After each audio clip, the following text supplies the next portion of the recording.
This is Obsidian ASMR.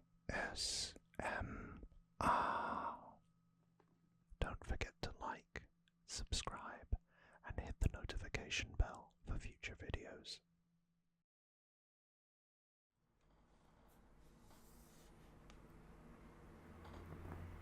Hey,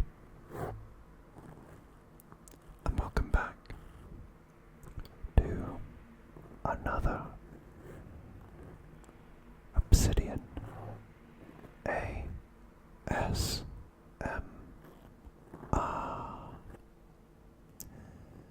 And today we're doing another Batman video.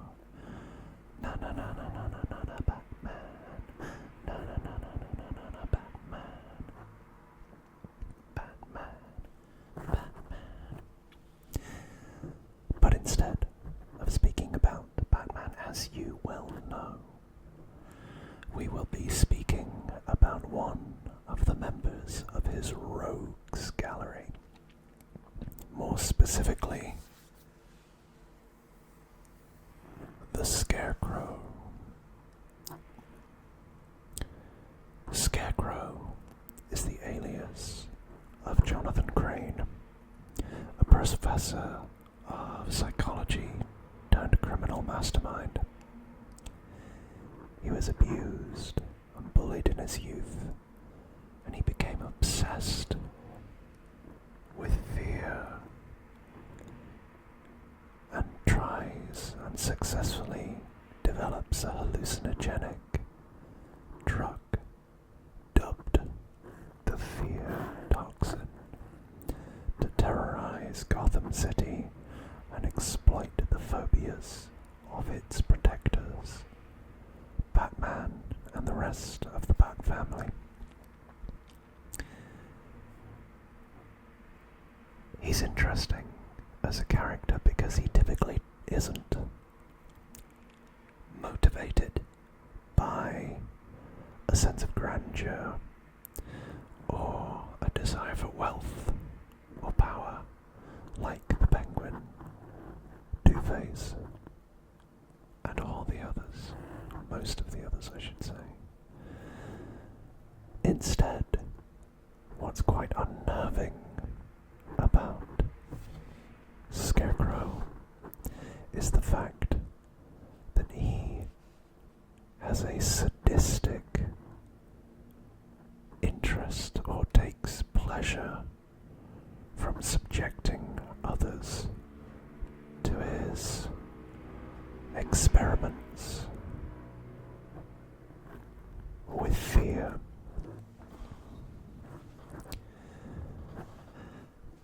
Scarecrow is quite a understated villain, I guess, in the sense that his costume isn't garish, it isn't out there, it's quite simple. It's just a burlap mask that he wears, and maybe a hat as well, and you can get the straw, you know, that's artistic, but typically it's just a burlap mask on otherwise relatively normal attire. So that's the crux of Scarecrow as a character, but when did he first debut? I hear you cry. Don't cry, and don't fret, because the answer to that question is he debuted in World's Finest Comics, issue number 3, in September 1941. So he's a really old character. And he was created by Bill Finger and Bob Kane, who also obviously created Batman. He is by far, obviously because of the 1941 age, one of the most enduring enemies that Batman has faced in his rogues gallery. I think it's also worthwhile telling you that he has been adapted into a litany of media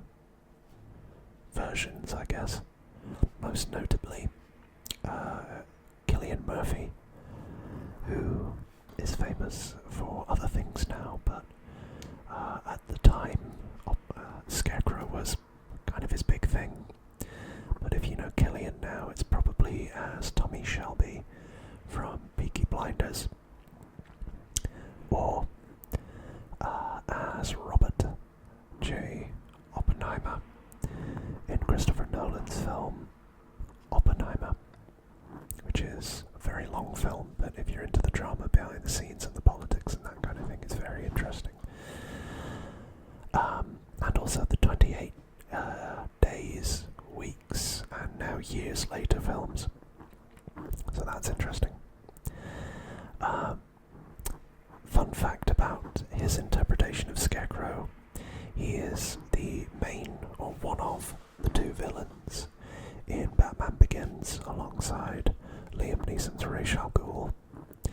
He does make an appearance in The Dark Knight, and he also makes an appearance in The Dark Knight Rises, because Cillian Murphy actually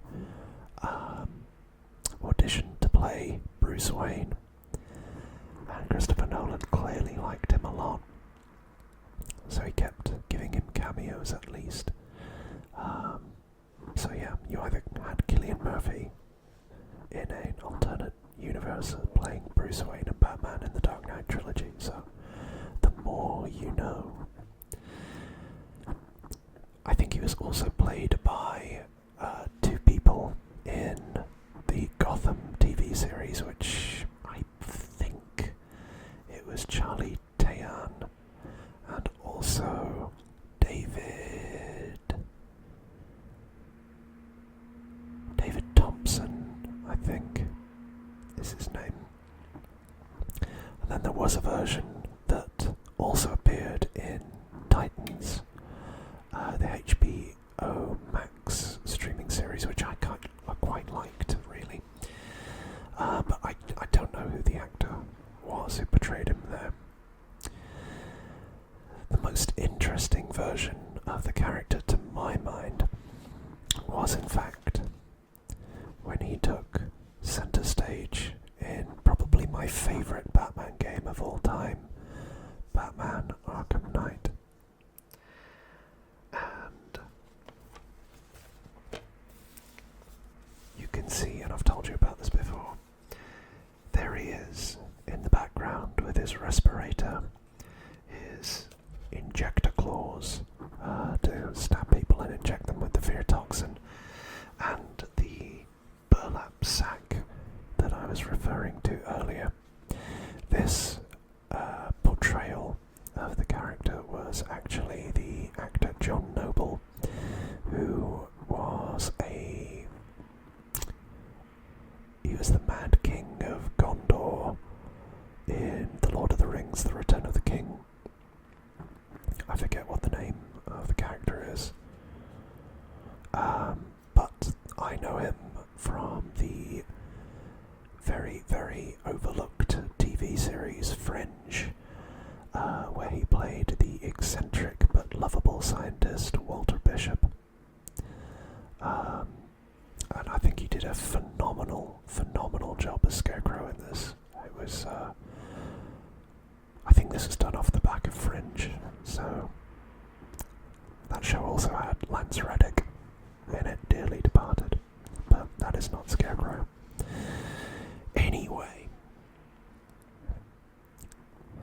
so the character's history is quite interesting because, as I say, he was part of the golden age of comics, but he only made 2 appearances. The first one in World's Finest Comics #3, and then I believe he was used in a different... I can't remember what the other one is, but I know it was only 2. But he was revived then for the Silver Age of comic books, and that was by writer Gardner Fox and artist Sheldon Moldoff in Batman issue 189, which was then all the way in February 1967. And that was the same comic that introduced the concept of the fear toxin, or the hallucinogen. And that, again, was pretty much the same all the way through to the Bronze Age of comics. following the Crisis on Infinite Earths reboot in 1986. They expanded the character's backstory in a mini-series, I think it was. And that revealed that Crane had a fear of bats.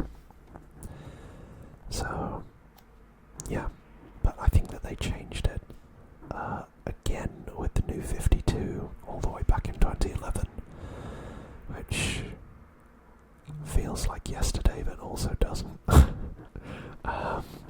So, yeah, one of the backstories is he was born in Georgia, and Jonathan Crane was effectively abused by his great-grandmother and bullied at school for his resemblance to Ichabod Crane from a different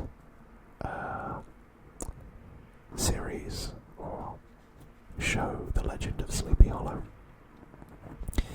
And that, with quite a lot of traumas actually in childhood, sparked his lifelong obsession with fear and utilising it as a weapon against his detractors or just others in general. Effectively, I think he gets into his senior year and then he's rejected by a girl, and I can't remember what her name is. But he takes revenge for it during the senior prom by donning that first Scarecrow mask and brandishing basically a gun in the car park. Yeah. Later on in his educational life, his obsession with fear, or fixation with fear, leads him to become a psychologist, and that leads him to taking up a position at Arkham Asylum, which allows him, with its lax governance and procedural standards, to utilize that fear-inducing toxin on some unwilling patients. Creepy stuff. Harrowing stuff. But that's only part of the job. He's also a professor of psychology at Gotham University, specializing in the study of, you guessed it, phobias or fears.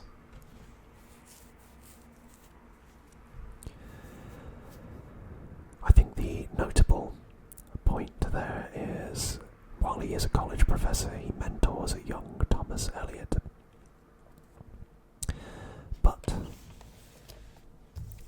this one is quite interesting, and the reason why I bring that up is because it's by Jeff Loeb and Tim Sale, who also did a series called Sandman, which I believe was turned into a TV series quite recently. That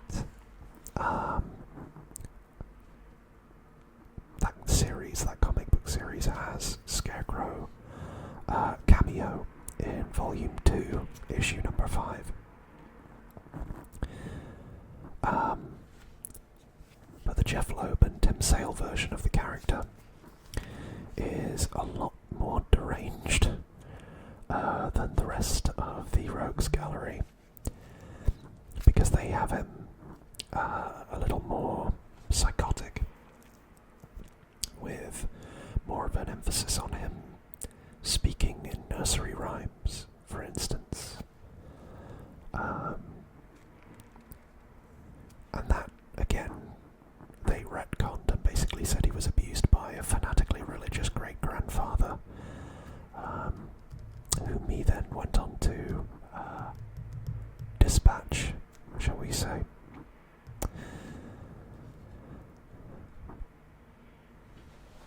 I think one of the most well-known stories of recent times is the 2004 series or story called As the Crow Flies, where the Scarecrow is hired by Penguin under false pretenses.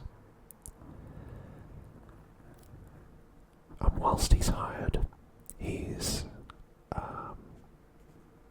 mutated against his will into this murderous creature known as the Scarebeast. And effectively, that Scarebeast is used by the Penguin to kill disloyal members of his syndicate, or his gang, shall we say. But what's interesting is, after that, his character later reverts back to the normal, unmutated Jonathan Crane. Weirdly, before he becomes the Scarebeast again in another series called War Games.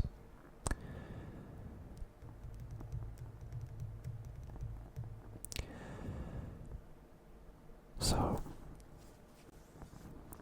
Scarecrow probably is one of my favourites, and as I say, that is partly because of this game, where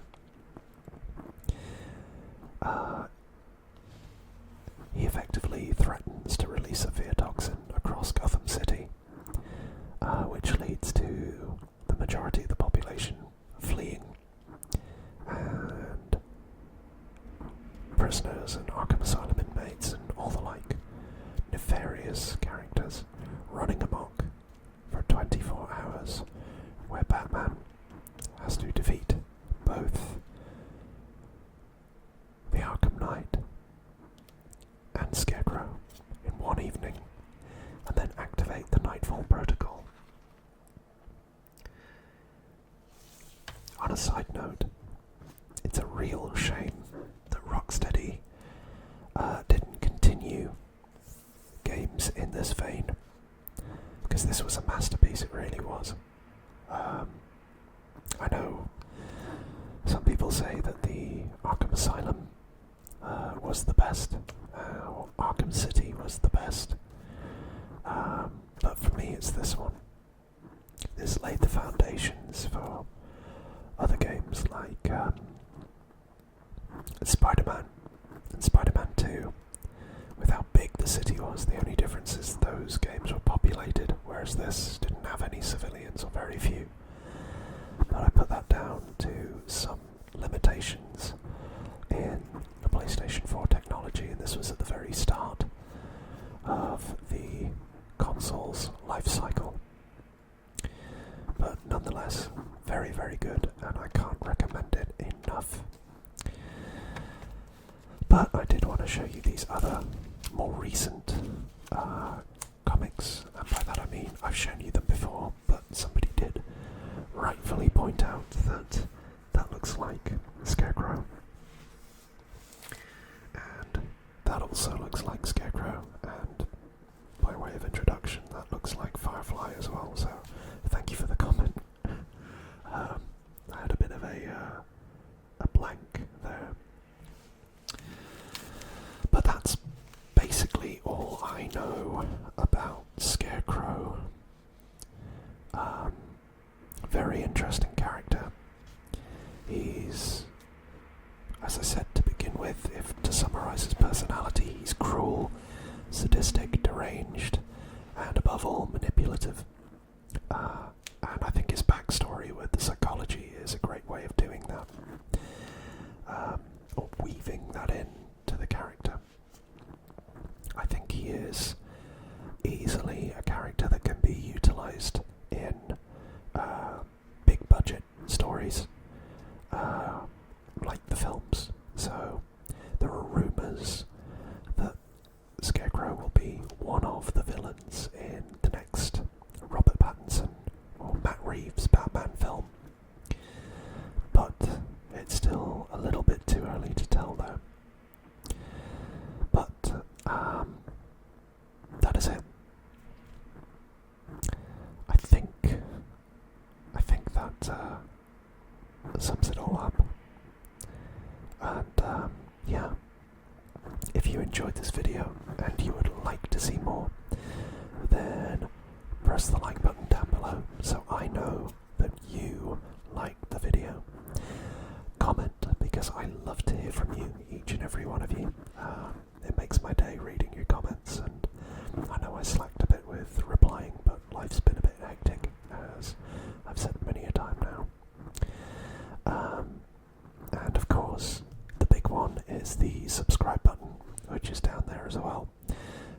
would hit that subscribe button. It would mean the world to me and to all the other people, the 1,229 people that have already joined the party. And we can move together and grow the channel and this community, which I would love to do. I'm going to try and sort some more content out and some different content in the new year. And I've made a note of all of the characters that you would like to see in future Batman videos that have been commented so far.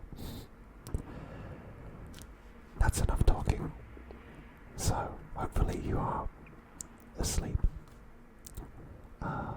Hopefully, if you're not asleep, you got some tingles. And all that is left for me to say, everybody, is, as always, take care of yourselves.